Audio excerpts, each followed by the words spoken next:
नाशिक शहर police आयुक्तालयातील Gangapur police Thane हद्दीत 9 मे 2024 रोजी महात्मा फुले गार्डन शिवाजीनगर नाशिक येथे रितेश माते वय 26 याच्याशी अरबाज मोहम्मद शेख, संजय प्रधान, शुभम जाधव व रोहित थापा यांनी किरकोळ कारणावरून भांडणाचा मनात राग धरून रितेश माते यास धारदार शस्त्राने वार करत जीवे ठार मारण्याचा प्रयत्न केला होता व ते तेथून फरार झाले होते।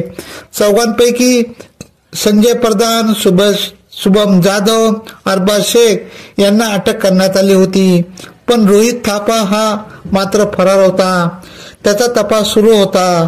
तसेच या मारहाणीत रितेश माथा याचा मृत्यू झाला होता व हत्याबाबत गंगापूर पोलीस ठाण्यात गुन्हा दाखल करण्यात आला होता।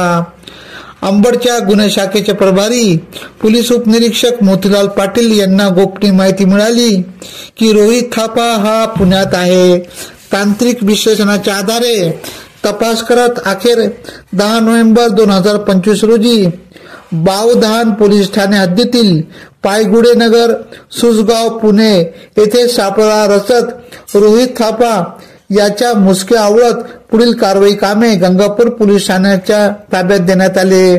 सदरची कामगिरी वरिष्ठ पोलीस निरीक्षक जगवेंद्र सिंग राजपूत यांच्या मार्गदर्शनाखाली पोलीस उपनिरीक्षक मोतीलाल पाटील, दिलीप सगळे, सहाय्यक पोलीस उपनिरीक्षक सुहास श्रीसागर, पोलीस हवालदार प्रकाश बोडके, परमेश्वर दराडे, योगेश चव्हाण, भूषण सोनवणे, महिला पोलीस अंमलदार सविता कदम यांनी केली।